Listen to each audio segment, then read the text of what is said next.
ডানা মেলে ছুটে চলা সাদা বকের দলের এই দৃশ্যটা বেশ চমৎকার। আমার ভীষণ ইচ্ছে করছে সব পিছুটান ছেড়ে পারবেক চাওয়া পাওয়া হিসেব নিকেশ চুকিয়ে দিয়ে ওদের সাথে অজানায় হারিয়ে যেতে। আচ্ছা, ওরা বিশাল বিশাল নদী সমুদ্রের ধারা পার হয় কিভাবে?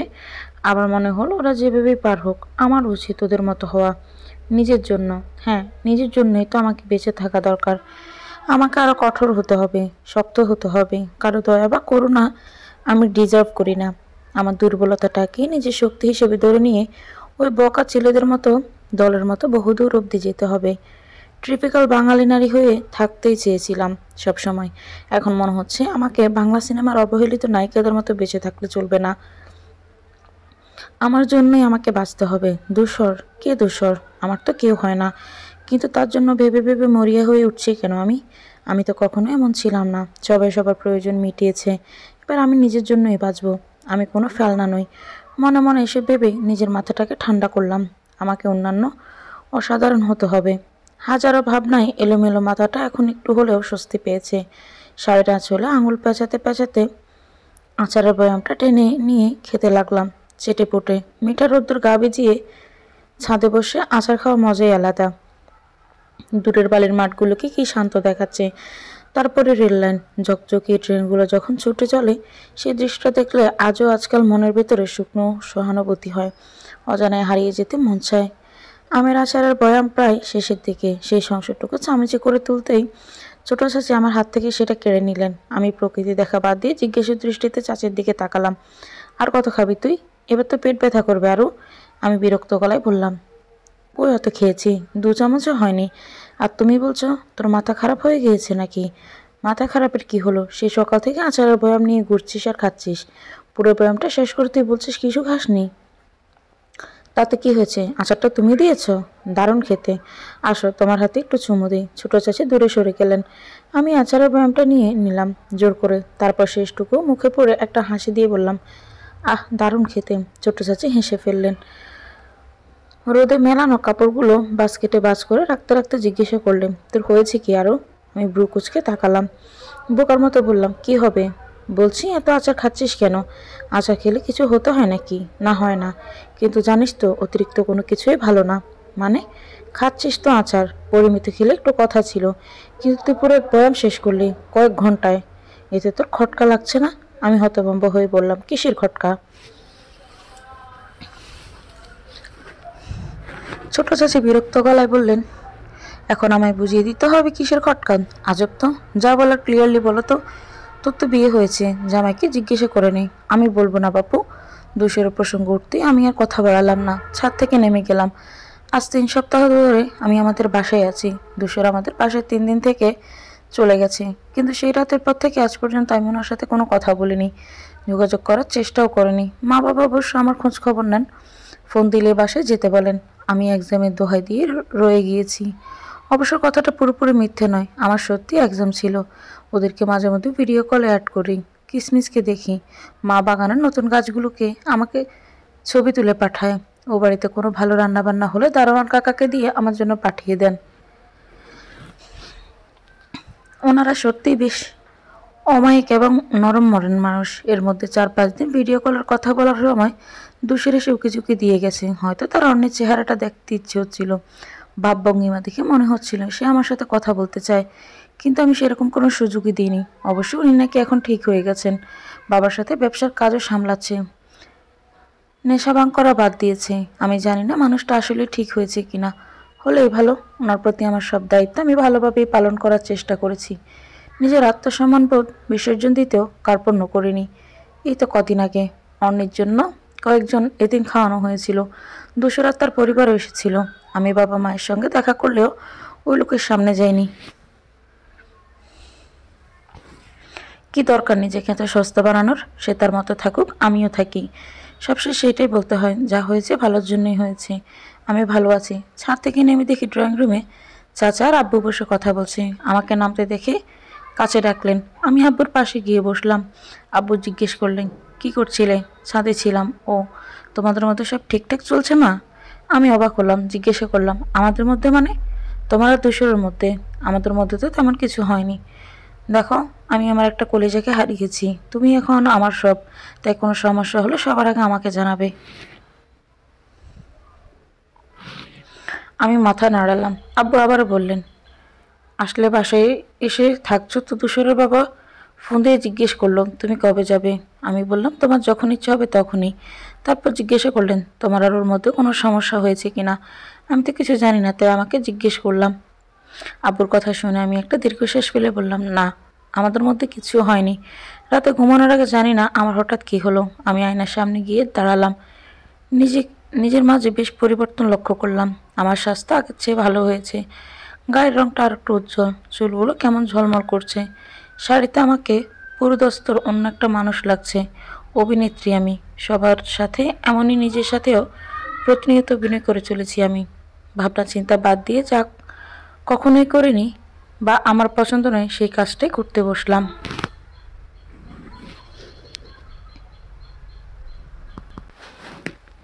ড্রেসিং টেবিলের সামনে বসে চোখে কাজল দিলাম, ঠোঁটে লিপস্টিক দিলাম আর হালকা মেকআপ। পরবর্তীতে নিজেই অবাক হলাম। তৎক্ষণাৎ সবকিছু ধুয়ে মুছে সবকিছু মুছে নিলাম। বিছানায় শুয়ে পড়ার পর মোবাইল অন করে গ্যালারিতে ঢুকলাম। আমার ফোনে আমার একটা ছবিও নেই, সব অন্যের ছবি। ওরা ধূসরের বিয়ের। ধূসরের সাথে হাজারখানেক ছবি আছে ওর, সবগুলোতেই দুজনকে খুব সুখী সুখী দেখাচ্ছিল। আমি অন্যের ছবিতে চুমু খেলাম, তারপর ক্যামেরা অন করে অনেকগুলো সেলফি নিলাম। বুঝতে পারছি আমার আজ প্রচণ্ড মুড সুইং হচ্ছে।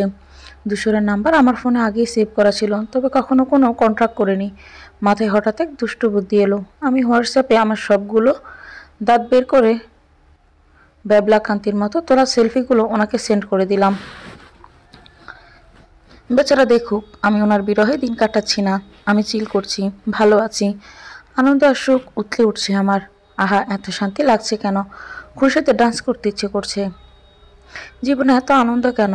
আমার তো লাফিয়ে লাফিয়ে ধূসরের বাড়িতে গিয়ে ওনার হ্যাবলাকান্তের মতো মুখটা দেখার ইচ্ছে হচ্ছে। এতদিন তিনি আমাকে জ্বালাতে সাহায্য করেছিলেন, আর আমি ওনাকে জ্বলতে সাহায্য করলাম। Revenge of nature. অতঃপর হাসতে হাসতে প্রফুল্ল মন নিয়ে ঘুমিয়ে পড়লাম। রাতের বেলা অমন একটা কাণ্ড করায় সকালে খুব লজ্জা লজ্জা লাগলো আমার। মোবাইল অন করে দেখি ধূসর কয়েকটা বিরক্তিকর ইমোজি দিয়ে লিখেছে, কি সমস্যা। আমি সিন করে রেখে দিলাম। কি বলবো, শুধুই একটা উদ্ভট কাজ করে বসলাম। সারাদিন শুয়ে বসে কাটিয়ে দিলাম, কাজিনদের সাথে হইচই করে কাটালাম রাতটা। এভাবে দিন কয়েক কেটে গেল। শ্বশুর শাশুড়ির সাথে যোগাযোগ রাখলাম শুধু।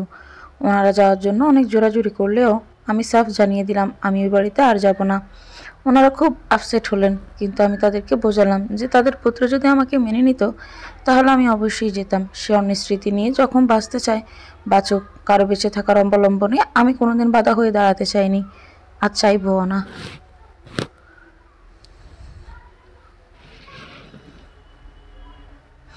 আমাদের বাসায়ও জানিয়ে দিলাম আমি আর ওই বাড়িতে ফিরছি না। কারণ হিসেবে আমি ওদেরকে ব্যাপারটা শর্টকাটে বলে সামলে নেওয়ার চেষ্টা করেছি। ওরা আমার সিদ্ধান্তে একমত না হলেও জোর করে আমার উপর কিছু চাপিয়ে দেয়নি। আমি এতেই ভীষণ খুশি। নিজেকে বদলে নিলাম, শাড়ি পরা বাদ দিয়ে দিলাম, সালোয়ার কামিজে নিজেকে আগের মতো করে নিলাম। দীর্ঘ 2.5 মাস এতগুলো দিন শাড়ি পরে কাটানোর পর কামিজ যখন পরলাম নিজেকে কেমন এলিয়েন মনে হচ্ছিল। তখন বোধহয় বর্ষাকাল, সারাদিন মেঘের গর্জন আর ইলশে গুঁড়ি বৃষ্টি। এই অবস্থায় বাইরে বের হতে ইচ্ছে হয় না। ভার্সিটিতে কিছু কাজ সেরে অর্ধেক পথ রিক্সা করে আসতে আকাশ বাতাস কাঁপিয়ে ঝড় উঠল। রিক্সাওয়ালা আমাকে একটা গলির দোকানে নামিয়ে দিয়ে চলে গেল। তিনি চলে যেতেই দোকানদার দোকান বন্ধ করবেন, তাই আমাকে চলে যেতে বলল, কারণ বৃষ্টিতে কাস্টমার পাওয়া যায় না। আমি বাধ্য হয়ে বেরিয়ে এলাম, কিন্তু বুঝতে পারছি না কি করব।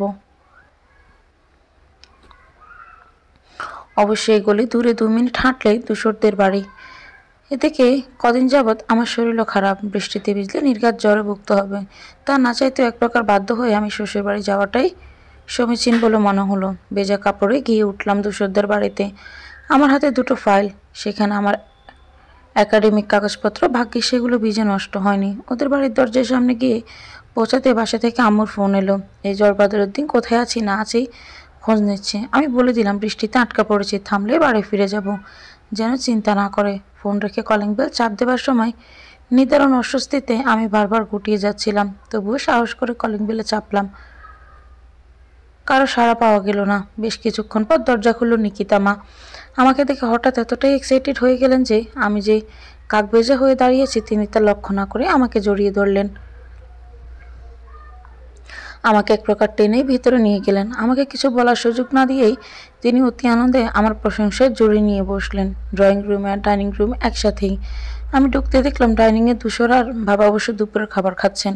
মাও বোধহয় খাচ্ছিল ওদের সাথে বসে, তাই দরজা খুলতে দেরি হয়েছে। আমাকে দেখে ওনারা অবাক হয়ে তাকিয়ে রইলেন। আমি আস্তে করে মাকে বললাম, আমার পোশাক ভেজা। এতক্ষণে মা নজর দিল আমার পোশাকে। হন্তদন্ত হয়ে তোয়ালে আনতে ছুটলেন। ধূসর আমার দিকে চেয়ে আছে, আর আমি অস্বস্তিতে গাঢ় হয়ে যাচ্ছি। সাদা জামা ভিজে শরীরের আটসাট হয়ে লেটে প্রতিটি ভাঁজ বোঝা যাচ্ছে। আমি ওনা দিয়ে ভালো করে ডেকে নিলাম। ভেজা চুল বেয়ে টপ টপ করে পানি পড়ছে। ইতিমধ্যে ফ্লোর ভিজে গেছে। মা আমাকে তোয়ালে দিয়ে মাথা মুছিয়ে ড্রেসিং রুমে নিয়ে গেলেন। ড্রয়ারে যত্ন করে রেখে দেওয়া অন্যের জামা কাপড় থেকে লাল রঙের সালোয়ার কামিজ বের করে দিলেন। আমি সেগুলো নিয়ে বাথরুমে ঢুকে একেবারে গোসল সেরে বেরিয়ে এলাম। তারপর মা জোরাজুরি করলেন খেতে যাওয়ার জন্য। বাবা নাকি সেই কখন থেকে আধ খাওয়া প্লেট নিয়ে বসে আছেন। আমারও বেশ খিদে ছিল বলে আমি রাজি হয়ে গেলাম। গিয়ে দেখি সব আমার পছন্দের খাবার, বোনা খিচুড়ি, ইলিশ মাছ ভাজা আর মুরগির ঝোল। বৃষ্টির দিনে এসব খাবার দেখলেই জিভে জল বাদ মানতে চায় নাকি। সবার সাথে বসে খাওয়া শুরু করলাম। দুশোরের দিকে একবার চোখ পড়তেই দেখলাম তিনি খাচ্ছেন আর মনোযোগী চোখ দিয়ে আমার খাওয়া দেখছেন। ইচ্ছে হচ্ছিল দুটো কথা শুনিয়ে দিই, কিন্তু নিজেকে সংযত করে খাওয়ায় মন দিলাম। খেতে খেতে বাবার সাথে অনেক কথাই বললাম, মায়ের সাথে অনেক গল্প হলো, কিন্তু ওনারা কেউ আমাকে প্রশ্ন করে বিব্রত অবস্থায় ফেলে দেননি। এটাই বাছোয়া। পেট ভরে খাওয়া শেষে করে হাত ধুয়ে আসতে কোথা থেকে কিসমিস এলো। আমাকে দেখে কোলে উঠল না, বরং দোতলার সিঁড়িতে গিয়ে দাঁড়িয়ে রইল। মা জানালো ওর 5টা বাচ্চার কেউই নেই, দুজন মরে গেছে আর বাকিরা কোথায় যেন হারিয়ে গেছে। শুনে আমার খুব কষ্ট হলো। কিসমিসকে অনেক কষ্ট করে কোলে নিয়ে সোফায় গিয়ে বসলাম। হঠাৎ আমার হাতে আঁচড় দিয়ে রক্ত বের করে ফেললো। আমি ওকে ছেড়ে নামিয়ে দিলাম। আমার চিৎকার শুনে ধূসর এলো রাগান্বিত গলায়। কিসমিসকে ধমক দিল। ধমক শুনে এমনভাবে ধূসরের দিকে তাকালো যেন ধূসরকে ওর একদম পছন্দ নয়। ধূসর এবার বিকট শব্দে চেঁচিয়ে বলল, বেরো এখান থেকে, দুষ্টু বিড়াল কোথাকার, খামচি দিয়ে বেড়ায় যত সব বেয়াদব। আম্মু এটাকে এক্ষুনি বাড়ি থেকে বের করে দাও বলছি। আল্লাহ দিয়ে দিয়ে মাথায় তুলে ফেলেছে, এখন মারামারি কাটাকাটি শুরু করেছে। কিসমিস ভয় পেয়ে এবার দৌড়ে পালালো। আমি ওনা দিয়ে খিমচি দেওয়া অংশটা চেপে বললাম, সামান্য খিমচি দেওয়ার বাড়ি থেকে বের করে দিতে হবে? আজব। উনি বিরক্ত গলায় বললেন, তুমি বুঝবে না, তোমার হাতে বেশি লেগেছে। দাঁড়াও, আমি অ্যান্টিসেপ্টিক নিয়ে আসি। না, আমার বেশি লাগেনি, কিছুর প্রয়োজন নেই। অস্থির হবেন না। উনি অস্থির হয়ে উঠলেন যেন। শাশুড়ি মা অ্যান্টিসেপ্টিক লাগিয়ে দিয়ে ওনার অস্থিরতাটুকু কমে যেতে দেখলাম। আমি সোফায় আগের মতোই বসে মোবাইল টিপছি, কেননা ওনার সামনে আনেজি লাগছে। এতদিন পর দেখা তো তাই। সারাদিন আর বৃষ্টি কমলো না। সন্ধ্যা নামতে আমার উৎকণ্ঠা বেড়ে গেল। মা আজ থেকে যেতে বললেন। আমি উপায় না পেয়ে বাসায় ফোন করে জানালাম। ছোট চাচুকে পাঠাতে চাইলেন আব্বু, নিকিতা মা না করে দিলেন। অগত্যা এখানেই থাকতে হলো। কিসমিসকে নিয়ে আমি রাতে ওনার ঘরে থাকতে গেলাম। চাইলেও অন্য ঘরে থাকা যাবে না, কারণ আমরা একসাথে সংসার না করলেও এখনও স্বামী স্ত্রী। আমাকে ঘরে ঢুকতে দেখে উনি নড়ে ছড়ে হেলান দিয়ে বিছানায় বসলেন। তারপর তাকিয়ে রইলেন। আমি জিজ্ঞাসা করলাম, মাদুর কোথায়? উনি বাপলেহীন কণ্ঠে বললেন, কেন, বিছানা পাতব নিচে? আচ্ছা, তোমার কি ন্যূনতম সেন্স নেই? আমি অবাক হয়ে বললাম, মানে? এই যে তুমি সাদা কাপড় পরে বৃষ্টিতে ভিজে বাড়ি এসেছো, তোমার সব কিছুতে দেখা যাচ্ছিল। কে বলেছে তোমাকে এসব পড়তে? আর তুমি না শাড়ি পরতে, ওটা কি পরা বাদ দিয়েছ? ছি ছি, এসব কি কথাবার্তা ওনার? আমি তীক্ষ্ণ কণ্ঠে জিজ্ঞাসা করলাম, সব কিছু দেখা যাচ্ছিল মানে? এটাও আমি বলে দিতে হবে? তুমি কি বাচ্চা? আজব, ঝগড়া কেন করছেন? বাই দ্য ওয়ে, আমি শাড়ি পরবো না কামিজ পরবো সেটা আমার ব্যাপার। আপনি মাথা না ঘামালেই খুশি হব। কেন? কে যন্ত্রণা? আপনি দয়া করে চুপ থাকুন। আপনার সাথে কথা বলার কোনো ইচ্ছেই আমার নেই। তাহলে আমার ঘরে কেন? ঢাকায় পড়ে থাকতে এসেছি। এবার বলুন, মাদুর চাদর কি পারবো, নাকি এমনিতেই নিচে শুয়ে পড়বো? উনি ছোট ছোট চোখ করে বললেন, বিছানায় শুতে পারো। আমি হুঁ হাঁ করে হেসে বললাম, আপনার পাশে শোয়ার কোনো ইচ্ছে নেই আমার। ওকে, তাহলে আমি ড্রয়িংয়ে গিয়ে শুয়ে বসে রাতটা পার করে দেব। চিন্তা করার কিছু নেই, আমি সকালে বৃষ্টি কমলে বেরিয়ে যাব। এই কথা বলে ঘর থেকে বেরিয়ে আসতে গেলে উনি আমার হাত পেছন থেকে টেনে ধরে বললেন, আলমিরার উপর দেখো পাও কিনা, ওখানেই থাকার কথা। কথাটুকু কোনো রকমে শেষ করে উনি বিছানায় বসে ম্যাগাজিন ঘাটাঘাটি করতে লাগলেন। আমি একটা দীর্ঘশ্বাস ফেলে আলমারির দিকে এগিয়ে গেলাম। এত উঁচুতে উঠে আমি দেখতে পারবো না যে মাদুর আছে কিনা, তাই আশেপাশে তাকিয়ে ড্রেসিং টেবিলের টুলটা এনে ওটার উপর উঠে দাঁড়ালাম। যতবারই লাফিয়ে লাফিয়ে আলমিরার ছাদটা দেখতে যাচ্ছি, আমার কামিজ উপরে উঠে পেটের এক পাশ দেখা যাচ্ছে। আলমারির আয়নায় চোখ পড়তেই দেখলাম ধূসর আমার পেটের দিকে চেয়ে আছে। আমি ঘাড় ঘুরিয়ে চোখ পাকিয়ে তাকাতেই উনি থতমত খেয়ে অন্যদিকে ঘুরলেন। রাগে শরীর জ্বলে গেল। বজ্জাত কোথাকার! অনেকক্ষণ লাফালাফি করেও নাগাল পেলাম না। উল্টো যা হলো আমি সেটার জন্য প্রস্তুত ছিলাম না। আমার ওড়না যে কখন ফ্লোরে পড়ে গেছে আর ধূসর ব্যাটা আয়নার দিকে তাকিয়ে আছে, আমার চোখে তা পড়ল না। ব্যর্থ হয়ে থেকে নামার সময় টুলসহ কার্পেটের উপর পড়ে গেলাম। আর তখনই খেয়াল হলো ধূসরের চাহনি। আমি চিল্লিয়ে উঠতে ওনার ধ্যান ভাঙল।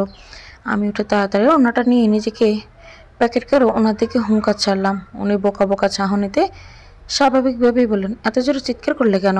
আব্বু আম্মু ঘুমোচ্ছে রুমে। বেশ করেছি, আপনি একটা নির্লজ্জ। তাই কি করেছি আমি? আমি বলতে গিয়ে থামলাম, তারপর রাগে ছুটে বলেই ফেললাম, আমার দিকে বাজার নজরে তাকাচ্ছিলেন কেন? উনি ডোন্ট কেয়ার ভাব নিয়ে বললেন, তুমি নিজে পেট দেখানোর জন্য সেলার কামিজ পরো, ওড়না ফেলে দাও, আর দোষ পড়লো আমার? যত দোষ নন্দঘোষ। বাহ! কটমট করে ওনার দিকে চেয়ে আমি একটা কাঁথা নিয়ে এমনি ফ্লোরে শুয়ে পড়লাম। কি ঠান্ডা রে বাবা! ওনাকে মনে মনে হাজারো গালি দিয়ে পাশ ফিরে শুয়ে পড়লাম। সকালে ঘুম থেকে উঠে আড়মোড়া ভাঙতে দেখলাম ধূসর আমার দিকে চেয়ে আছে। আমি বিস্মিত হয়ে দেখলাম ওনার চোখ মুখ লাল। রাতে না ঘুমালে চোখ মুখ যেরকম হয়ে থাকে অনেকটা সেরকম।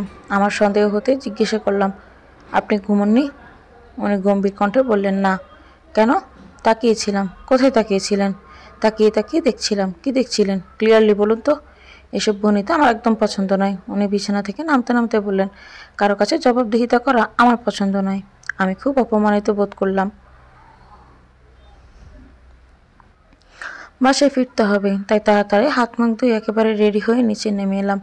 অনেক জামাগুলো মায়ের কাছে দিয়ে যত্নে রেখে দিতে বললাম। মা ব্রেকফাস্ট করলেন জোর করে। আসার সময় বলেছিলেন যাতে আমি তাদের কাছে ফিরে যাই। আমি কিছু বললাম না। বেরিয়ে আসতে নিলে মা দাঁড় করালেন আমায়। বললেন, ধূসর তো এখন অফিসের জন্য বেরোবে, তুই একটু দাঁড়িয়ে যা। কেন? একসাথে যাস, আমি ওকে নামিয়ে দিতে বলে দিব। আমি কিছু বলতে নিলেই মা হাত ধরে অনুরোধ করলেন, একটা শেষ চেষ্টা না হয় কর মা, যাতে ধূসর তোর অভাববোধটা বুঝতে পারে আর কি। এতদিনও যখন বুঝতে পারেন এখন আর পারবেও না। তবু একটা শেষ সুযোগ দে না মা, তোকে ওর প্রয়োজন। উনি একাই ভালো আছেন, বই ভালো আছে। ভেতরে ভেতরে ছেলেটা আমার শেষ হয়ে যাচ্ছে। উপরে উপরে ভালো থাকার অভিনয় করে যাচ্ছে। আর আমি, আমার কথাটা ভাবছো না মা? কি করব বল? নিজের সন্তানের বেলায় আমরা মা বাবারা স্বার্থপর হয়ে যাই। এছাড়া আর কি করার থাকতে পারে আমাদের মতো অসহায় মেয়েদের? বুঝতে পারছি, কিন্তু আমার কিছুই করার নেই। আমি ক্লান্ত হয়ে গেছি সম্পর্কের বোঝা টানতে টানতে। মা অবাক হয়ে বললেন, মানে? আমি স্বাভাবিকভাবেই বললাম, আমি যদি এখন ডিভোর্স চাই তাতে কি তোমরা রাজি হবে? আমি যদি এই সম্পর্ক থেকে মুক্তি চাই তোমরা তা দেবে? কি বলছিস মা তুই? এটা কখনো হতেই পারে না। কেন হতে পারে না? এটা একটা সোকল্ড সম্পর্ক, যেখানে কারো কোনো দাম নেই, যোগাযোগ নেই, বিশ্বাস, ভালোবাসা কিচ্ছু নেই। ওটা রাখার কি দরকার? কথা শেষ নেই হতে দোতলা সিঁড়িতে চোখ গেল। ধূসর দাঁড়িয়ে আছে, হয়তো আমার কথাগুলো শুনেও নিয়েছে। আমি বিরক্ত চোখে তাকালাম। সাদা শার্ট, কালো প্যান্ট, কালো টাই, আর অগ্নি চোখে আমার দিকে চেয়ে আছে। বেটাকে আজ খুব সুন্দর দেখাচ্ছে। আমি চোখ সরিয়ে মাকে বললাম, আজ আসছি, নিজের খেয়াল রেখো। মা হাত টেনে ধরে ধূসরকে বললেন, ওকে একটু নামিয়ে দিস। উনি প্রশ্ন করলেন, কোথায়? ও তো বাসায় যাবে, তাই না রে আরুনি? আমি মুখটা কালো করে বললাম, হুম। মায়ের অসহায় চাউনি দেখে আমি আর না করতে পারলাম না। না চাইতেও আবার সবার কথা ভেবে ফেলছি আমি। কেন এমন হয়? ভালোভাবে বাঁচাটা কি অপরাধ নাকি? মেয়েদের করুণ চাহনি যে কতটা কষ্টদায়ক সেটা বলে বোঝানো যায় না। নিজের ছেলের জন্য যারা স্বার্থপর হতে রাজি আছে তারা উপরে একটা মাত্র ছেলে। আমার এখন কি করা উচিত? নিকিতা মায়ের কথা শোনা উচিত নাকি নিজের? ধূসরের মতে আমি স্বার্থপর। আমার কি এইবার সত্যি স্বার্থপর হওয়া উচিত? ভেবে পেলাম না। ধূসর গম্ভীর কণ্ঠে বলল, আসো। আমি পেছন পেছন গেলাম। কারের পেছনের সিটে উঠে বসতে ধূসর গম্ভীর গলায় মাকে বলল, আম্মু আমি ড্রাইভার নই। মা আমাকে সামনে বসতে ইশারা করলেন। আমি বাধ্য হয়ে সামনে গিয়ে বসলাম। দুশোরের মতো এগোতে ঠিক লাগছে না। চাইছেনটা কেউ নেই। গাড়িটা গলি পার করে হাইওয়েতে উঠতেই আমি জিজ্ঞেস করলাম, আপনার সমস্যাটা কি বলুন তো? সমস্যা? কিসের সমস্যা? আপনি জেনেও না জানার কেন করছেন? ঘুরিয়ে ফিরিয়ে পেঁচিয়ে কথা বলছেন কেন? আমি চেতে উঠলাম। আমি পেঁচিয়ে কথা বলি? আমি? তোমরা মেয়ে মানুষরা আস্ত ঝামেলা। দেখতে পাচ্ছ ড্রাইভ করছি, বক বক করে আমার মাথা খেয়ে দিচ্ছ। ইডিয়েট কোথাকার। মুখ সামলে কথা বলবেন। চুপ করো। আপনার কথা শুনছে টাকে। আমাকে ধমকাবার আপনি কে? উনি রেগে বললেন, মুখ বন্ধ না করলে গাড়ি থেকে ফেলে দেব। দিন দিন না দিন, দেখি কেমন সাহস আপনার। তুমি আমার সাহস নিয়ে প্রশ্ন তুলছ? আচ্ছা বেয়াদব তো তুমি, সবসময় ইনোসেন্ট সেজে থাকতে। আমি ভাবতাম আসলেই বুঝি তুমি তেমন। এখন দেখছি তুমি একটা ঝগড়ুটে। আমি ঝগড়া কোথায় করলাম? আমি শুধু একটা প্রশ্ন করেছি আর আপনি কাহিনী শুরু করেছেন। ননসেন্স। আমি এবার বললাম, গাড়ি থামান। থামান বলছি। গাড়ি থামাবো কেন? তুমি তো বাড়ি যাবে। আমি রাগী করে বললাম, গাড়ি থামাতে বলেছি আমি। ওকে, থামাচ্ছি। আজ তো ঝামেলা একটা। বের করে কি বলছেন? তোমার মাথা। উনি সাইড করে গাড়ি থামালে আমি হুট করে নেমে পড়ে। তারপর চলে যেতে নিলে বলে, এ কি, তুমি কোথায় যাচ্ছ? বাড়ি যাচ্ছি। গাড়িতে ওঠো, আমি নামিয়ে দিয়ে আসছি। আপনার গাড়ি নিয়ে আপনিই যান। আমার পা আছে, হেঁটেই যেতে পারবো। আসলে মা চাইছেন আমাদের সম্পর্কটা যাতে ঠিক হয়ে যায়, তাই কৌশলে আমাকে নামিয়ে দিতে বলেছেন। আমিও রাজি হয়েছিলাম, কিন্তু আপনি তো সেটা চান না। তাই আমার পথ এবার থেকে আলাদা। শীঘ্রই ডিভোর্স পেপার পাঠিয়ে দেবো। কষ্ট করে সাইনটা করে দিবেন। আসছি।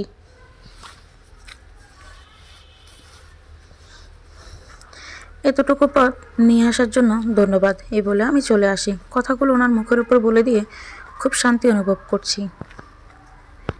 পিচঢালা রাস্তা কড়া রোদে চিকচিক করছে। বাতাসে মৃদু সুগন্ধ। আকাশে ভেসে বেড়াচ্ছে কালো সাদা মেঘপুঞ্জ। একটা রিক্সা ডেকে সেটাতে উঠে পড়ি। পেছনে ফেলে আসি হাঁ করে তাকিয়ে থাকা ধূসর মানবকে, যার মনটাও ধূসরের রঙের। অবশ্য কথাগুলো মিলিয়ে যা হাওয়ায় ধূসরে বাতাস। ফিরে ব্যাগপত্র রেখে লম্বা শাওয়ার নিয়ে দুপুরে খাবার খেতে বসি সবার সাথে। ভালো করে খেতেও পারিনি, উঠে চলে আসলাম। মনটা বিষণ্ণ হয়ে আছে সকালের পর থেকে। বিকেলে ঘুমালাম আর সেই ঘুম ভাঙলো রাতে। আম্মু খাবার নিয়ে এসে ডাকছে। আমি দরজা খুলে ঘুম ঘুম গলা জিজ্ঞেস করলাম, কি হয়েছে? কি হয়েছে মানে? খাবার খাবি আয়। আমি বিরক্ত গলায় বললাম, খাবো না, যাও। আমি ধমকে উঠলেন, খাবি না আবার কি? দুপুরে খেয়েছিলি, উঠে চলে এলি, ভালো লাগছে না। আম্মু সন্দিগ্ধ গলায় বললেন, তোর শরীর ঠিক আছে তো? হ্যাঁ, ক্লান্ত লাগছে খুব। সামান্য খেয়ে নে, না হলেও দুর্বল হয়ে পড়বি। আম্মুর জোরাজুরিতে বাধ্য হয়ে রাজি হলাম। আম্মু তুলে খাইয়ে দিলেন, তারপর চলে গেলেন। খেয়ে দিয়ে বই নিয়ে বসলাম। গভীর রাত। বাইরে নিশুতি প্রাণীর আনাগোনা হচ্ছে। জানালা গলে ফুরফুরে বাতাস কেঁপে উঠছিল বারবার। রাতটা পড়াশোনা করেই কাটালাম। ফজরের নামাজ পড়ে আবার ঘুম দিলাম। আজ বাড়িতে নাকি মেহমান আসবে। কে বা কারা আসবে জানা নেই, তবে ধারণা করতে পারি অনেকে দেখতে বরপক্ষ আসবে। যাই হোক, আমি ঘুমোই। ঘুম ভাঙলো বেশ বেলা করে। ফ্রেশ হয়ে নিচে নেমে রান্না করে গেলাম। আম্মু চাচিরা মিলে কাটাকুটি রান্না বান্না করছে। বুয়া ঘরদোর ঝাড়ছে। আমিও হাতে হাতে কিছু কাজ করে দিলাম। অনি লজ্জা লজ্জা মুখ নিয়ে ঘোরাঘুরি করছে। দেখতে আসবে বলে কথা। অবশ্য পরকে আমরা সবাই চিনি। অনির বয়ফ্রেন্ড আরাফাত। আমার এটুকু বোনটাও যে প্রেম করতে পারে তা আমার এখন বিশ্বাস হয় না। আফসোস হচ্ছে কেন জীবনে একটা প্রেম করলাম না। এই দুঃখে মরে যেতে ইচ্ছে করছে। অনি, তুই ঠিকই বলেছিস, আমার একটা প্রেম করা উচিত ছিল। সময়ে মানুষ বোঝে না, অসময়ে বোঝে। আর এখন বুঝিও লাভ নেই, যা হওয়ার হয়ে গিয়েছে। বেলা 12টার দিকে আরাফাতের পুরো ফ্যামিলির লোকেরা এলো। আমার মেজো চাচার মেয়ে অনি। চাচিমা ওকে বকে বকে হয়রান করে ফেলছে। তার কারণ শাড়ি পরে দুবার উষ্টা খেয়ে পড়েছে। লিপস্টিক মেকআপ নষ্ট করেছে। আমি প্রতিবার সাজিয়ে দিয়েছি। ও বেশ এক্সাইটেড, হয়তো ভালোবাসার মানুষটাকে নিজে করে পেতে চলেছে তাই। কিন্তু আমি বেহায়ার মতো সব কিছু করেও দুশোর মনে জায়গা করে নিতে পারলাম না। তার ভাগ্য হয়তো আমি ছিলাম না। অনেকে সাজিয়ে গুছিয়ে আমরা সব কাজিনরা মিলে বরপক্ষের সামনে নিয়ে গেলাম। বেশ জনের এক পল্টন লোক দেখে অনির রীতিমতো হাত পা কাঁপছে। আরাফাতকে দেখে মুগ্ধ চোখে তাকিয়ে রইল। অনেকে আরাফাতের ছোট বোন আলফি এসে অনেকে নিয়ে গেল। ওকে একটা সোফায় বসিয়ে দিয়ে সবাই এটা ওটা জিজ্ঞেস করছে। দুবার তো অনি নিজের নামটা অবধি ভুল বলে ফেলল। সবাই হেসে উঠল, বুঝতে পারলো ও বিব্রত বোধ করছে। দেখা দেখি পর্ব শেষ হতেই দুপুরে খাবারের আয়োজন শুরু হলো। আমার খুব ক্লান্ত লাগছিল। এর মধ্যে হঠাৎ হাজির হলেন দুশোর মা বাবা। আমি অবাক। পর আম্মু জানালো ওদেরও দাওয়াত দেওয়া হয়েছে। যাই হোক, ওনাদের দেখে আমি খুব খুশি হলাম। খাওয়া দাওয়া চলাকালীন সময়ে আমি ঘরে এসে দরজা বন্ধ করে বিছানায় ঠেকে বসলাম। নিচে মানুষজন গিজগিজ করছে। এমনি আজকাল চিল্লাচিল্লি বিরক্ত লাগে, তার উপর এত মানুষ। জানি না, আচমকা ঘুম এসে গেল চোখে। দরজায় ঠক ঠক শব্দে ঘুম ভেঙে গেল। আমি বিরক্ত হয়ে দরজা খুলতে দেখলাম নিকিতা মা। উনি হেসে জিজ্ঞেস করলেন, ঘুমোচ্ছিলি বুঝি? আসো, ভিতরে আসো। না থাক, ঘুমো তুই। আরে না, আসো তো। মাকে টেনে ঘরে এনে অনেকক্ষণ গল্প করলাম। আম্মু এসে বলল ওরা আজ থাকবে। বাবা থাকতে চাইছিল না, কিন্তু বাসার সবাই জোর করেই রেখে দিল। আম্মু মাকে নিয়ে নিচে চলে গেল। আমি ফ্রেশ হয়ে এলাম। এর মধ্যে পুনম এসে আমার জানালো আজ রাতে নাকি বাড়িতে বিয়ে। আমি অবাক হয়ে জিজ্ঞেস করলাম, কার বিয়ে? অনিয়াপুর। আমি চোখ কপালে তুলে বললাম, কি বলিস? হ্যাঁ ঠিক। কে বললো? নিচে সবাই আলোচনা করছে। বাবুর্চিকে খবর দেওয়া হয়েছে, আসছে তারা। তোর খারাপ লাগছে না? খারাপ লাগবে কেন? তোর বড় বোনের বিয়ে, তাতে কি? আমি তো দুলাভাই পাবো আরেকটা। তাছাড়া খাওয়া দাওয়া হবে ভারী ভারী। আহা, আমি অবাক হয়ে বললাম, এই দুই কারণেই তোর ভালো লাগছে? জানো, ভাইয়াও আসছে। আমি ব্রুকুচকে বললাম, কোন ভাইয়া? মামা বাড়ির কেউ? ধুর, কি যে বলো না, দুশোর ভাইয়া আসবে। আমি কাট গলায় বললাম, কেন আসবে? কি দরকার ওনার? আহা, রাগো কেন? এবারে বড় জামাই বলে কথা, তাকে দাওয়াত দেব না? সত্যি আপনি, তুমি বড্ড পাল্টে গেছো। বেশ করেছি, যা বাগ এখান থেকে। পুনম ঘর থেকে লাফিয়ে লাফিয়ে বেরোতে গিয়ে থেমে গেল। আমার ডাকি বলল, বড়মা বলেছে আজ বিয়ে তো, তাই তুমি বড়মা জামদানি শাড়িটা পরতে। এই সাদা আর আকাশি রঙের মিশ্রণে যে ওটা। আমার শাড়ি পরতে ভালো লাগে না, প্লিজ পরো। তাহলে আমিও পরবো। আন্ডা বাচ্চা দোলারাও তোমার অপেক্ষায় আছে, নইলে সবার শাড়ি পরার প্ল্যানটা ক্লব করবে। পুনমের অনুরোধে আমি শাড়ি পরতে রাজি হলাম। নিচে গেলাম। এলাহি আয়োজন। বরপক্ষ লোকেরা এদিক ওদিক ছোটাছুটি করছেন। আরাফাতারা অনেকে গেস্ট রুমে বসানো হয়েছে। সবাই তাদেরকে বিভিন্ন কথা বলে লজ্জা দিচ্ছে। অনেক লজ্জায় কুকড়ে যাচ্ছে। আরাফাত লজ্জা না পেয়ে উল্টো অনেককে লজ্জা দিচ্ছে। সবার হাসি দেখে ভালোই লাগলো। রান্না করে মা চাষিরা সবাই ব্যস্ত। আমি ওদেরকে কাজে হেল্প করলাম। গোসল সেরে তৈরি হয়ে নিলাম। নিকিতা মামায় সাজিয়ে দিল অতি সাধারণভাবে, কিন্তু লুকটা আমার খুবই পছন্দ হলো। আমার চশমার সাথে মানানসই। আয়নার সামনে দাঁড়িয়ে নিজেকে দেখছি। নিকিতা মা বলে উঠলেন, বাহ অরুণী, তোকে তো রূপালী অপরূপা লাগছে। মানে? রূপালী অপরূপা হয় নাকি? হয়তো। আমি হেসে বললাম, কি বলো? ঠিকই তো বলছি, সাদা জামদানিতে তোর চেহারাটা জলমলে দেখাচ্ছে। মাশাল্লাহ, থ্যাংক ইউ নিকিতা মা। মাও রেডি হলেন। বাড়ির সবাই সেজেগুজে নিচে চলে গেছে। আমিও মাকে নিয়ে চলে এলাম। ঘরোয়া আয়োজন, চারিদিকে ফুলের সৌরভে মম করছে। মরিচবাতির আলোয় ড্রয়িং রুমটা হলদে আবায় ছেয়ে আছে। কাজিনরা সবাই ছবি টবি তুলছে। কাজী এলো। একসময় অনি আর আরাফাতের বিয়েও হয়ে গেছে। অনেক ধৈর্য সাধনার পরও ওরা আজ এক হতে পারলো। বিয়ের ঝামেলা শেষ করে আমি ঘরে এলাম। বরপক্ষ যেখানেই থাকবে। ফুলসজ্জার খাট সাজানো হচ্ছে। আমি বড় ছোট বোনদের ঘর সাজাতে কেমন কেমন লাগে, তাই আমি ওসবে থাকিনি। সাজগোজ তুলে ব্যালকনিতে গিয়ে বসলাম। আজ আকাশে চাঁদ নেই, কিন্তু আকাশে মেঘ আছে। বাইরে হিম করা হাওয়া আছে। প্রকৃতির অপরূপ রূপে সৌন্দর্যের একাংশ রাতে দেখা যায়। বাতাসে মন উদার করা অনুভূতি। ঠিক তখন আমার মনে হলো বিয়েতে তো ধূসরের আসার কথা ছিল। সে কি আসেনি? পরক্ষণে ভাবলাম, উনি আসবে কেন? ওনার না আসাই উচিত। বজ্জাত, ইতর একটা লোক। যতই ভাবি এর কথা ব্রেন থেকে একেবারে রিমুভ করে দিব, ততবারই ব্রেন আমার সাথে দুশ্মনী করে, ওনার চেহারাটা মনে করায়। অবশ্য লোকটা দেখতে শুনতে যতই ভালো, স্বভাব ঠিক ততটাই একগুঁয়ে আর অহংকারী। যাকগে, আমার কি, আসলে পবিত্র সম্পর্ক বলে তো কিছু একটা আছে। সেটাই বারবার ওনার কথা ভাবতে বাধ্য করে। সেদিন যে ডিভোর্সের কথা বললাম, এটা আমি করতে পারবো কিনা জানি না। ছোট এসে দরজা ধাক্কি শুরু করলো। আমি উঠে গিয়ে খুললাম। কি রে আরুনি, আজকে না তো দরজা বন্ধ করে রাখিস কেন বলতো? এমনি। কিছু বলবে? নিচে যা, তোর শাশুড়ির সাথে গিয়ে গল্প কর না একটু। আমার হাতে কাজ আছে। ওনাকে তো একটু টাইম দিতে হবে, তাই না? আম্মু কোথায়? মেহমানদের ওখানে। আচ্ছা, যাচ্ছি। নিচে নেমে দেখি হই হুল্লা কমছে। সবাই গেস্ট রুমের বড়বউর সাথে। সেদিকে আর গেলাম না। আমি নিকিতামাকে খুঁজে পেলাম আম্মুর ঘরের অনেক মহিলাদের সাথে। নিকিতামা গল্প করছে। আমি কাছে গিয়ে জিজ্ঞেস করলাম, কিছু লাগবে কিনা, সমস্যা হচ্ছে কিনা, গল্প করার মানুষ আছে কিনা। মা বললেন, বিয়ে বাড়িতে মানুষের অভাব নেই, তুই গিয়ে মজা কর, আমার চিন্তা করিস না। ঠিক তো? হ্যাঁ রে, আমি আসছি, কিছু লাগলে বলবি কিন্তু। মা মুচকি হাসলেন। কত সুন্দর।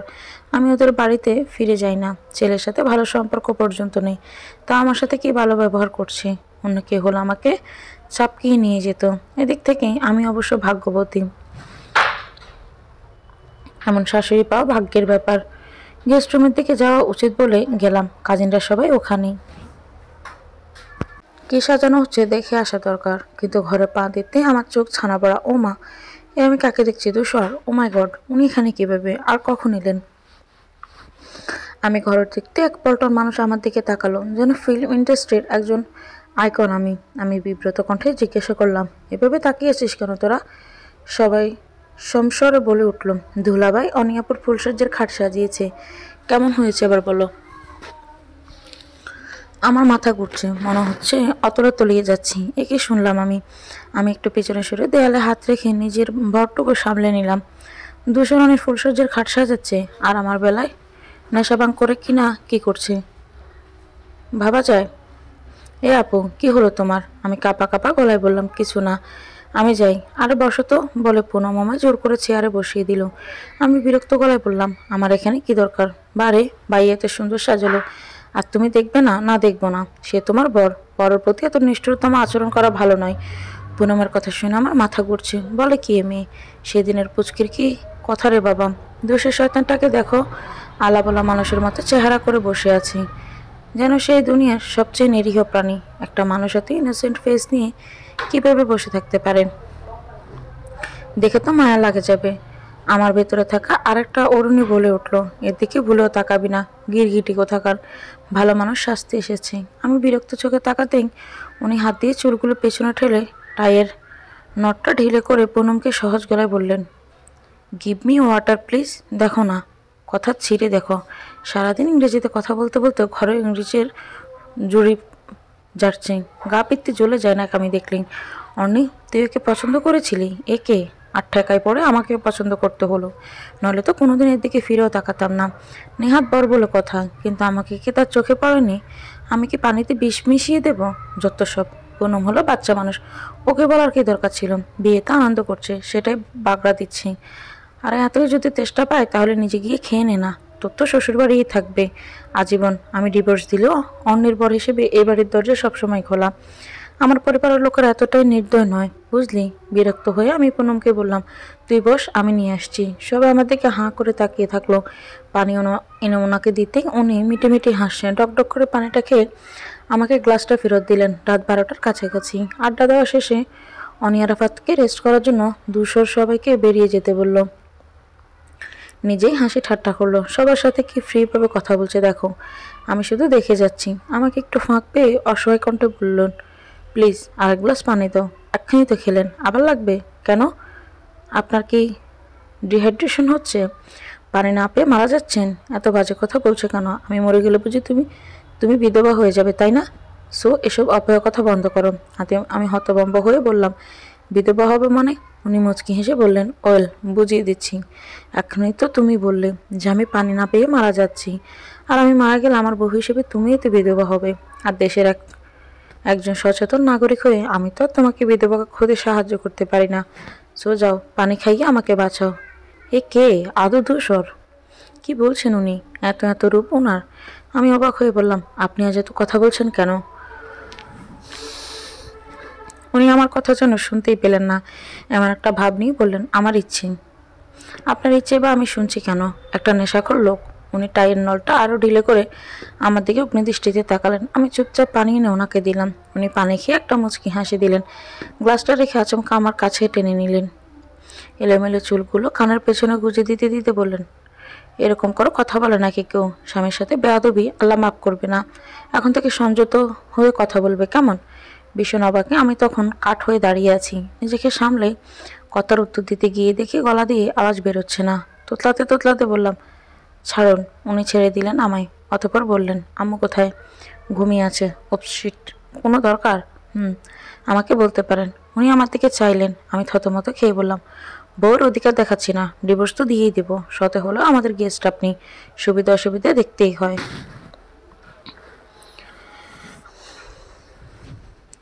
উনি প্রথমে রাগী, তারপর শান্ত গলায় বললেন, ওকে। তা তুমি যে আমায় ডিভোর্স দেবে তোমার ফ্যামিলির লোকেরা জানে তো? শুনেছি তোমার বাবা আমার শ্বশুর নাকি এসব পছন্দ করেন না। ওনার নাকি 2বার স্ট্রোক হয়েছে।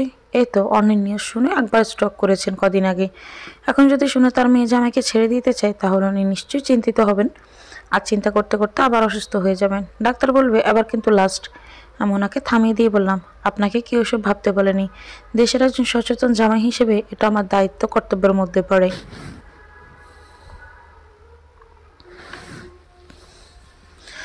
আচ্ছা বাদ দাও। তারপর হাই তুলতে তুলতে বললেন, আমার অনেক ঘুম পেয়েছে, আমি ঘুমোবো। অফিস থেকে এসেছি তো খুব টায়ার্ড লাগছে। ঘুমান, আমি তো আপনাকে ধরে রাখিনি। এত ঝগড়া করো কেন তুমি? এমন সময় আম্মু এদিক দিয়ে কোথাও একটা যাচ্ছিল, হাতে 2টো বালিশ আমাদের দেখে কাছে এসে বললেন, কি রে এখনো জামাইকে নিয়ে ঘরে যাসনি? আর তোর আব্বু দেখতে পেলে তো বকাবকি করবে। যা যা, ওকে ঘরে নিয়ে যা। বাবা খেয়েছ? জি খাওয়া হয়েছে। আম্মু মুচকি হেসে চলে গেলেন। আমার রাগ উঠছে, সবাই ইচ্ছাকৃতভাবে এসব করছে কিনা বুঝতে পারছি না, কিন্তু ওনাকে খেতে দিল কে? তাহলে কি উনি আরও আগে এসেছিলেন? সন্দেহপ্রবণ মন নিয়ে আমি ওনাকে জিজ্ঞেস করলাম, আপনাকে কে খেতে দিয়েছে? আমার কি হাত নেই?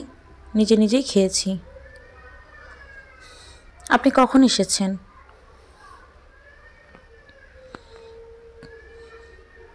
আমি তো দেখতে পাইনি। সন্ধ্যের একটু আগে আগে। সব কাজটা তো আমিই করে দিলাম। ওনার কথা শুনে আমি আকাশ থেকে পড়লাম। কি বলছে লোকটা? এত আগে এসেছে আর আমি ওনাকে দেখতে পাইনি? কি যে হলো আমার আজকাল! চোখের মাথা খেয়ে বসে আছি। শব্দ সেই লোকটার। আমি রেগে বললাম, আমার ঘুম পেয়েছে, আপনি কোথাও একটা গিয়ে শুয়ে পড়ুন। আমি যাচ্ছি। উনি ভারী অবাক হওয়ার ভান করে বললেন, কোথাও গিয়ে শুয়ে পড়বো মানে? শাশুড়ি মা তো আমার ঘর থাকতে বললেন, বলে আমি আপনাকে ঘরে জায়গা দিয়ে দিব, এটা ভাবা ভুল। বাহ, উপকারের অপকার এই প্রতিদান দিচ্ছ তুমি। আমার ঘরে কি তোমাকে জায়গা দিইনি?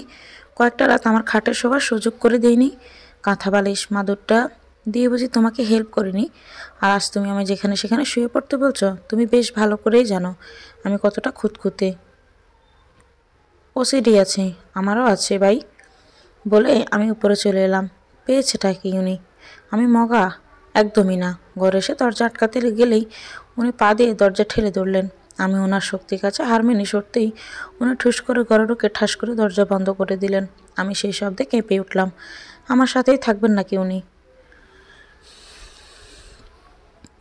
বাড়ির লোকেরা এমন একটা ভাব করছেন যেন আমাদের মধ্যে সব স্বাভাবিক। অসহ্য। একা পেয়ে যদি এখন আমার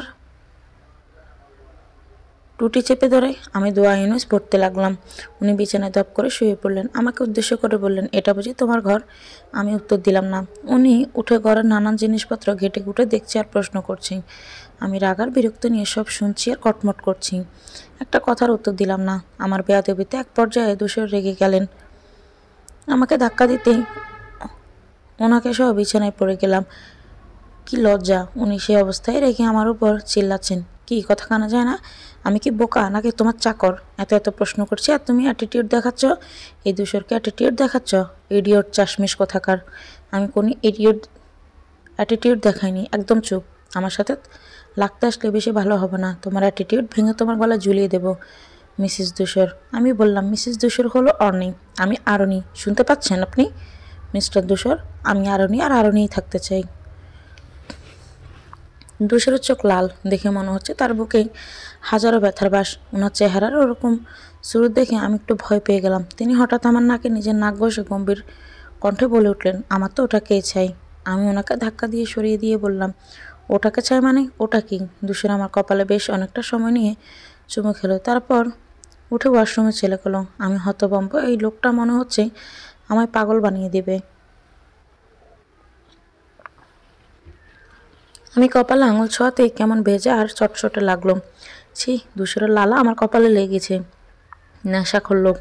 এত বাজে একটা কাজ কেন করলেন উনি? তার উপর অদ্ভুত ব্যবহার। যাই হোক, এখন বিছানা কোথায় করব? এই লোক তো কাটলেও ফ্লোরে শোবে না। আর ফ্লোরে বিছানা পাতানোর জন্য আমার ঘরে যথেষ্ট জায়গাও নেই, সোফা নেই। উনি ফ্রেশ হয়ে এলেন, একটা টাওয়াল শুধু পরনে। আমাকে চিন্তায় মগ্ন দেখে চুপ করে দাঁড়িয়ে পড়লেন ড্রেসিং টেবিলের সামনে। আমি ইতস্ত করে বললাম, আপনার ঘুম পেলে শুয়ে পড়ুন। উনি আয়না দিয়ে আমার দিকে তাকিয়ে আছেন। আমি বললাম, তাহলে শুয়ে পড়ো। আপনি বিছানায় শুয়ে পড়ুন। আর তুমি? আমি দেখছি কি করা যায়। পুনমের ঘরে। উনি গম্ভীর কণ্ঠে বললেন, কোথাও যাওয়ার দরকার নেই, এখানেই আমার সাথে আমার পাশে ঘুমাবে। ওকে? আমি কেন আপনার পাশে শোবো? আমার কোনো ইচ্ছে নেই। আমার আছে। আমি তার ছেলের হাসি দিয়ে বললাম, খুব মজা পেলাম। বউ মানেন না, আবার এক বিছানায় শুতে। উনি আয়নার সামনে থেকে সরে এলেন। বউ কুচকে আমাকে অবাক করে দিয়ে উঠলেন, কে বললো মানি না? আপনি ভুলে গেলেন? ওপস, তাহলে আমি তো তোমাকে বউ মানি। হাসালেন। অন্যকে এত তাড়াতাড়ি ভুলে গেলেন, এটাই আপনার ভালোবাসা? উনি হুট করে দাঁড়িয়ে পড়ে বললেন, অন্যের সম্বন্ধে কোনো কথা আমি শুনতে চাই না, শুয়ে পড়ো, যাও। এটা নিয়ে কোনো ইস্যু তৈরি করবে না, আমার ঘুম পেয়েছে, ঘুমাবো। উনি বিছানায় শুয়ে অন্যদিকে মুখ করে শুয়ে পড়ে আলোটা নিভিয়ে দিতে বললেন। আমি একটা দীর্ঘশ্বাস ফেলে বাতি নিভিয়ে ওনার থেকে এক হাত দূরত্ব বজায় রেখে শুয়ে পড়ি। চোখে ঘুম নেই আমার, হাজারো ভাবনা মাথায় উকি ঝুঁকি দিচ্ছে। আচমকাই ধূসর আমার দিকে ফিরে তাকালেন আর বাঁ হাত দিয়ে টেনে আমাকে নিজের কাছে নিয়ে নিলেন। আমি হাত পা ছোড়াছড়ি করতেই আমাকে শক্ত করে বিছানায় চেপে ধরে কপালে ঠোঁটের ছোঁয়ায় দিলেন। আমি বিরক্ত হয়ে বললাম, ছাড়ুন আমায়, হচ্ছেটা কি এসব? আমি অন্য নই, আর আপনিও মাতাল নন। ডিভোর্স দিয়ে দিব আপনা।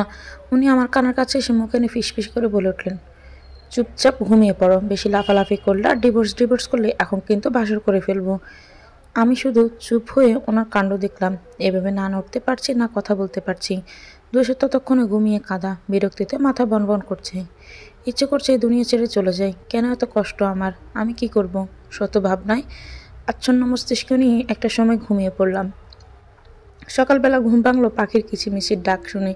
দুশোকে দেখতে পেলাম না, হয়তো নিচে চলে গেছে। আমিও হাত মুখ ধুয়ে নিচে নেমে এলাম। নাস্তার পর্ব চলছে। অনি আর আরাফাতরা এবার চলে যাবে। দুশোর বাগানে ডেকোরেশনের লোকজনদের সাথে কথা বলছে। সাদা টি শার্ট আর ট্রাউজার পরনে। আমি উকি দিয়ে রান্নাঘরের ভিতরে এসে বসে রইলাম। পিঠা ফলটলের জুড়ি সাজানো হচ্ছে, ওগুলো দিয়ে দেওয়া হবে আরাফাতদের বাড়িতে। আম্মু আমায় খাবার বেড়ে দিল। নিকিতা মা আমায় খাইয়ে দিলেন। অর্ধেক খেতে কেমন কেমন লাগলো, তাই না করে দিলাম। তাও মা জোর করলেন। মনে হচ্ছে সব বেরিয়ে আসবে ভেতর থেকে। আমি না পেরে আচারের বয়াম খুঁজে নিয়ে ঘরে এসে খেতে লাগলাম। কি যন্ত্রণা! পোলাও, কোরমা, কাবাব, চিকেন টিক্কা রেখে কিনা জলপাইয়ের আচার খেতে হচ্ছে। রুচিটা বোধহয় নষ্টই হয়ে গেল আমার। ডাক্তার দেখাতে হবে মনে হচ্ছে। এভাবে এত আচার খাওয়া ঠিক না, পরে পেটের সমস্যা হয়ে যাবে। অনি আর আরাফাতকে বিদায় দেওয়ার সময় সবার শিখেই কান্না। অনি তো আমার জড়িয়ে ধরে কাঁদতে কাঁদতে অজ্ঞান হবার জোগাড়। আমার চোখের কোণেও জল এসে গেছিল। কোনো মতে গাড়িতে বসিয়ে দিলাম। তারপর আরাফাত উঠলো, একে একে সবাই উঠলো। ওরা চলে যাওয়ার পরে বাড়িটা বেশ খালি খালি লাগলো। অবশ্য আমাদের মেহমান সব রয়ে গিয়েছে। দুদিন পরে রিসেপশন, কেউ আর গেল না। তাই কাজিনদের হয়েছে সারাক্ষণ লেগে আছে, এই খেলা সেই খেলা। আর তাদেরকে সঙ্গ দিচ্ছে আমার শ্রদ্ধেয় জামাই মিস্টার ধূসর। বিকেলবেলা ছাদে বসে আছি একা একা। দৃষ্টি অনেক দূর। এই তো শহরের শেষ মাথায় রেল লাইনের ওপারে মোহিনী নদীটা দেখা যায়। আকাশে কালো মেঘ, নদীর পানি উত্তাল, বিশাল ঢেউ, গাছপালা, আকাশ, নদী সব মিলিয়ে প্রকৃতি কি সুন্দর দেখাচ্ছে। এমন সময় একদল আন্ডা বাচ্চার দল নিয়ে ছাদে হাজির হলেন ধূসর মশাই। ওরা এখন কানামাছি খেলবে। এত বড় ধামড়া ছেলে নাকি বাচ্চাদের সাথে খেলবে? যত সব ঢং। অন্য তো জমে একটা পাগল, তুই জানিস? আবার মন খারাপ করে আমার স্বপ্নে এসে বকাবকি করিস না রে বোন। কথাটা বলতেই টের পেলাম আমার মাথায় কে যেন হাত বুলিয়ে দিল। আমি চমকে উঠলাম। তারপর মুখে কে যেন হাত বুলিয়ে দিল, অথচ কেউ নেই এখানে। ওপাশে ধূসর আর পুনমরা কানামাছি খেলছে। বাতাস বইছে জোরে। আমার খুব কাছেই বনফুলের সুবাস। কানের কাছে কেউ যেন হাসি মাখা কণ্ঠে বলল, ধূসর তো তোরও আরও ভালোবাসিস ওকে। তারপরে কণ্ঠটা বাতাসে মিলিয়ে গেল। আমি স্তব্ধ হয়ে বসে রইলাম, কারণ এটার কারণ নয়, অন্যের গলা। কিন্তু ও তো আর নেই আমাদের মাঝে। তাহলে কি? এক চিৎকার দিয়ে আমি জ্ঞান হারালাম। চোখ খুলে নিজেকে হাসপাতালের বেডে আবিষ্কার করলাম।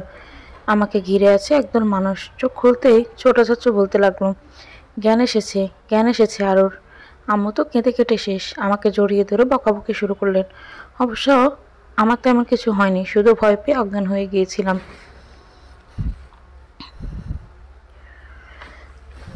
অন্যের ঘটনাটা আর কাউকে বললাম না। নির্ঘাত আমাকে পাগল ভাবতো। ধূসর ব্যস্ত হয়ে কেবিনে ঢুকলো। আর চোখ মুখ শুকিয়ে আছে। উনি নাকি আমাকে ছাদ থেকে কোলে করে হসপিটাল পর্যন্ত নিয়ে এসেছেন। আমার হাসি পেল। বেচারা আমাকে এভাবে দেখে না জানি কি অবস্থা হয়েছিল। আমি তো অন্যের মতো দেখতে। আর উনি বলে তো আর এত কেয়ার দেখাতো না। বাসায় ফিরতে ফিরতে রাত হয়ে গেল আমাদের। বাসায় ফিরতেই নিকিতা মা কেঁদে ফেললেন। আর শ্বশুরমশাই চুপচাপ হয়ে রইলেন। খাইয়ে দাইয়ে আমার ঘরে পাঠিয়ে দেওয়া হলো। রাত 11টা। ধূসর মোবাইল টিপছে। আমি বারান্দায় গিয়ে বসে রইলাম। দেখে উনি বিরক্ত হয়ে উঠে গেলেন। এসে ধমক দিয়ে বললেন, ওখানে বসে আছো কেন? বেশি সাহস তোমার?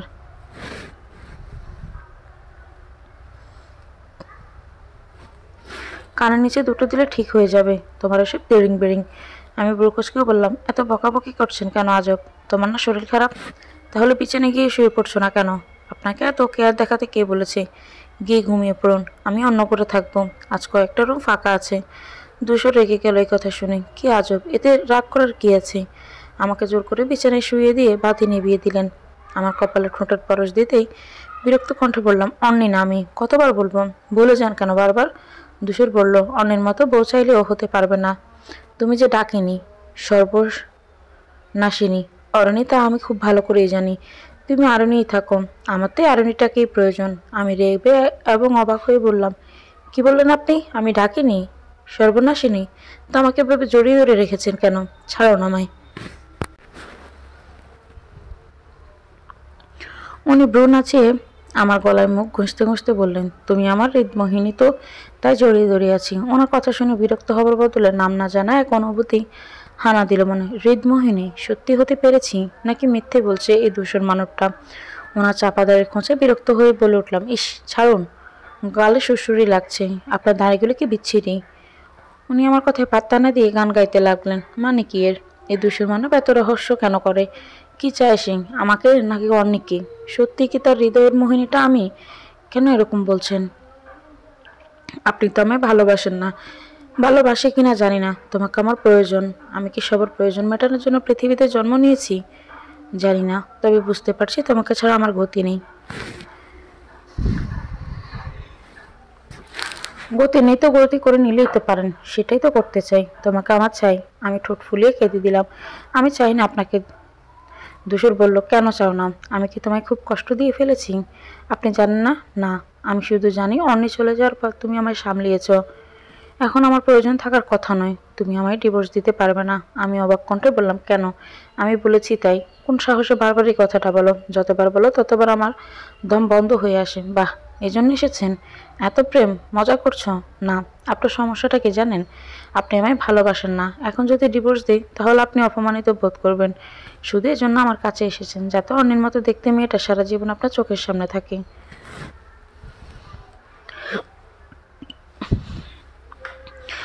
আপনি অন্যের স্মৃতি নিয়ে বাকি জীবন কাটিয়ে দেবেন। ধূসর মুখটা উঁচু করে বলল, একবার বললাম অন্যের মতো বউ কখনো হতে পারবে না তুমি। আমি অরুণীকেও চাই। আসলে আপনি আমায় মায়ায় পড়ে গেছেন। সব চাওয়া সবসময় পূরণ হয় না। এ যেমন একটা সময় আপনাকে মনপ্রাণের স্বামী হিসেবে মেনে নেওয়ার চেষ্টা করেছি। এখন আশ মিটে গেছে। ভালোবাসো না আমায়? ভালোবাসা তো সহজ নয়। অপাত্রে ভালোবাসা দান করি না আমি। আমায় তো আপনি ভালোবাসেননি। যেটুকু মায়ায় পড়েছেন সেটাও একসময় ফুরিয়ে যাবে। দোষের একটা দীর্ঘশ্বাস ফেললাম। এত কিছু জানি না আমি। আমাকে ছাড়তে পারবে না কোনোদিন, বলে দিলাম। দেখা যাবে। সেই রাতে ধূসরে বলা কথাটা হৃদয়ে গেঁথে গেলেও পরে মনে হলো অন্যকে ধূসর ভুলে গিয়েছি। বিয়ের 3 মাসের মাথায় কেউ যদি তার 5 বছরের ভালোবাসাকে ভুলে যেতে পারে, তাহলে আমায় ভুলতে কতদিন? আমায় তো ভালোবাসিনি। ভালোবাসাকে ভুলে যেতে পারলে মায়াটাকে ভুলতে কতদিন? কোনোদিন যদি আমি মারা যাই। ধূসররা অনির রিসেপশন পর্যন্ত আমাদের বাড়িতেই থেকে গেল। এর মধ্যেই সপ্তাহখানেক কেটে গিয়েছে। আমার এক্সামও শেষ। ধূসর ফোন দিলেও আমি ধরি না, মেসেজ করে রিপ্লাই করি না। আমার প্রচুর রাগ হলো। কেন অন্যের প্রতি এতটা উদাসীন হয়ে গেল? আসলে আমি অন্যের প্রতি জেলাস বা হিংসুটে নয়। সে আমার কলিজার একটা অংশ। শুধু ওর ভালোর জন্য, ওর দূষরটাকে সামলানোর জন্য আমি আপ্রাণ চেষ্টা করেছি। সংসারটা টিকিয়ে রাখতে চেয়েছিলাম। সময় পরিবর্তনশীল। এতদিন তো আমি চাইতাম ধূসরকে, সেও চায়, তবে ভালোবেসে নয়। আফসোস। এদিকে আমার স্বাস্থ্য, খাওয়া দাওয়ার পরিবর্তন বাসার সবাই চোখে পড়তে লাগলো।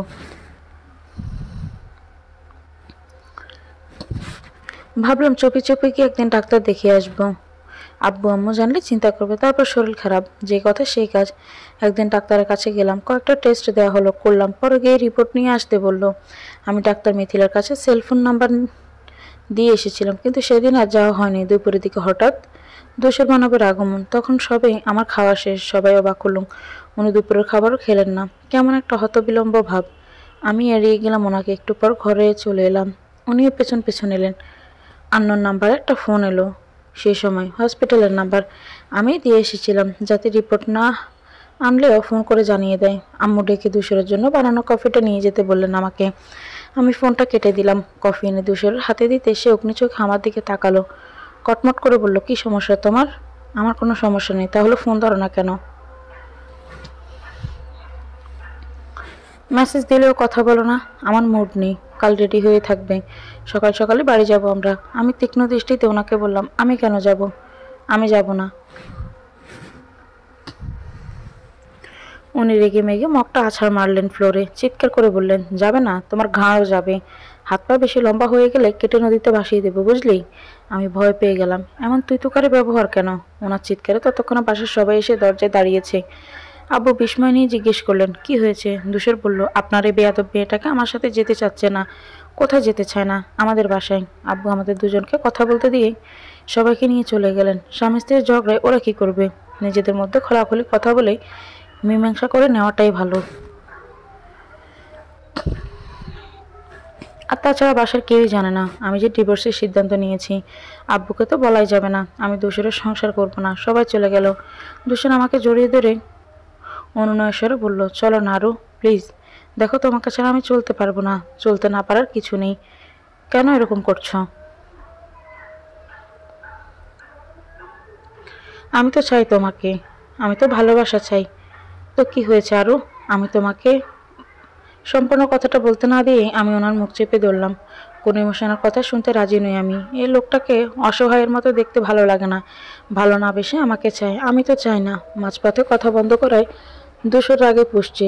কয়েক সেকেন্ড নিজেকে সামলে নিয়ে বা সাহসী কণ্ঠে বললাম, শুনুন ধূসর, আমি যাব না আপনার সাথে বাসায়। আমি আপনার সংসার করতে ইচ্ছুক নই। ঠাস করে একটা চড় পড়লো আমার গালে। আমার গাল চেপে ধরে ধূসর বলল, আর একবারের কথা বললে জিভ টেনে ছিঁড়ে ফেলবো। আপনি কিন্তু বেশি বাড়াবার করছেন। করবই। আপনার কোন অধিকার নেই আমার সাথে এরকম করার। কে হন আপনি আমার? কেউ না।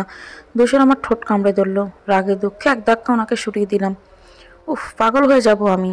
এই লোকটা আমাকে জ্বালিয়ে পুড়িয়ে দিচ্ছে। কাঁদতে কাঁদতে দরজা খুলে এক দৌড়ে সিঁড়ি বেয়ে নিচে নেমে এলাম। সবাই ওখানেই বসা। আমি সরাসরি গিয়ে আব্বুকে বললাম, আমি আর ধূসরের সাথে থাকতে চাই না। আমি ডিভোর্স চাই। কথাটা বলতে দেরি, দ্বিতীয় থাপ্পড়টা খেতে দেরি হয়নি আমার। আব্বু রেগে বললেন, এই কথাটা বলার দুঃসাহস কোথায় পেলে আরো নেই? আমাদের বংশের মেয়েদের একবারে বিয়ে হয়, সংসার হয়, তারা স্বামী সংসার নিয়ে সুখে থাকে। আর তুমি এতগুলো দিন বাপের বাড়িতে পড়ে আছো। আমি তোমায় খোঁটা দিচ্ছি না, শুধু বলে দিচ্ছি, বিয়ের পর বরের বাড়িটাই তোমার আসল বাড়ি। আমার কলেজের মেয়েটাই তুমি। তোমাকে আমি সবচেয়ে বেশি ভালোবাসি। অনেক কলেজের সুখ দেখার সৌভাগ্য আমার হয়নি। তোমার সুখ শান্তি দেখতে চাই। সামান্য কারণে সংসার ভেঙে যাবে, এটা কেন হতে পারে না। দোষের মোটেও খারাপ ছিল না যে ডিভোর্স দিয়ে দিবে। আর আজ পর্যন্ত যা হয়নি তুমি সেই রীতি ভাঙার সাহস দেখাচ্ছ। আমি মানতে পারছি না। আমি কাঁদতে কাঁদতে নিচে বসে পড়লাম। দোষের শ্রেণীতে দাঁড়িয়ে আছি। তার হাত পেয়ে রক্ত গড়াচ্ছে, হয়তো কেটে গেছে। কারোর নজর সেদিকে নেই। আমি আব্বুর কথায় পরিপ্রেক্ষিতে বলে উঠলাম, তো কি করবো আমি? ও সাইকো লোকটার সাথে থাকবো, যাকে একদিনেও আমি ঠিক করতে পারিনি, যে আমাকে ভালোবাসে না, তার মুখ জামটা খেয়ে পায়ের নিচে পড়ে থাকবো? আব্বু আমাকে নিচ থেকে তুলে ধার করালেন। তারপর সোফায় নিজের পাশে বসিয়ে আমাকে বলতে লাগলেন, দেখো অরুণী, অরুণী আর ধূসর দুজন দুজনকে খুব ভালোবাসতো। এত বছরের ভালোবাসার মানুষটাকে হারিয়ে ফেলার যন্ত্রণা সে ছাড়া আর কেউই বুঝতে পারবে না। ধূসরের বেলায় ব্যতিক্রম নয়। আর কোনো মা বাবা কি চায় তার ছেলে উচ্ছন্নে যাক? তাই তো ওর বাবা মা যখন তোমার সাথে ওর বিয়ে দেওয়ার কথা বললো, আমি রাজি হয়ে যাই। আমি জানতাম অন্যের জন্য হলেও ধূসরকে তুমি সামলাতে চেষ্টা করবে, ওকে বুঝবে। অন্য কোনো মেয়ে হলে সেটা করতে বলেই আমার মনে হয় না। ধূসরের এরকম ব্যবহার করাটা নর্মাল, কেননা অন্য জায়গায় তুমি চলে এসেছো হঠাৎ করে। ও মানতে পারেনি, কিন্তু এখন যখন নিতে চাচ্ছে, তুমি বেঁকে বসেছো। ওর ভুলগুলো ক্ষমা করে একবার সুযোগ দেওয়া যায় না? আর বিচ্ছেদই তো সব সমস্যার সমাধান নয়। আমি তখন কোনো কিছুই শুনতে রাজি নই। ধূসর আমার পাশে এসে বসেছে ততক্ষণে। রাগে গা জ্বলে উঠল। গেস্ট রুমে গিয়ে দরজা বন্ধ করে বসে পড়লাম। পুনমকে আমার ফোনটা দিয়ে যেতে বললাম। ধূসরের কোনো দোষ নেই মানলাম, তাই বলে এত সহজ ওর ক্ষমা হয়ে যাবে? আর মেয়ে বলে আমাকে সেটা সহ্য করে নিতে হবে? মরে গেলে ভালো হতো। বেঁচে থাকা মানে প্রতিনিয়ত কষ্ট পিষ্ট হওয়া। এই কষ্টপিষ্ট হওয়া থেকে বেঁচে যাওয়া সেই পৃথিবীর সবচেয়ে ভাগ্যবান। কাঁদতে কাঁদতে চোখ মুখ ফুলিয়ে ফেললাম। বাইরে থেকে মা চাচিরা এক নাগাড়ে ডেকেই চলেছেন। আমি বিরক্ত করতে মানা করলাম, একা থাকতে চাই, ব্যাস। মোবাইলটা হাতে নিয়ে অন করলাম। হোয়াটসঅ্যাপে মেসেজ করেছে ডাক্তার মিথিলা। আমি সাথে সাথে ফোন লাগালাম। ততক্ষণে সন্ধ্যা নেমে এসেছি।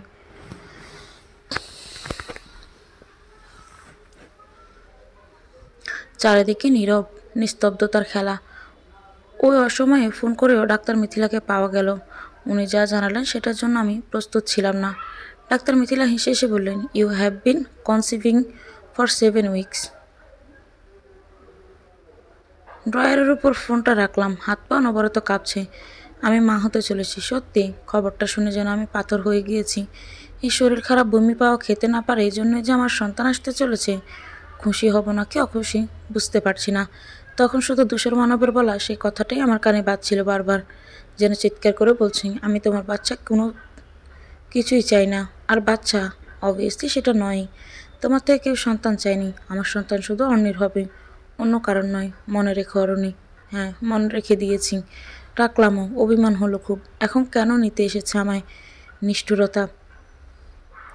নিষ্ঠুর দোষী মানবের সাথে কোথাও যাব না আমি, কোথাও না।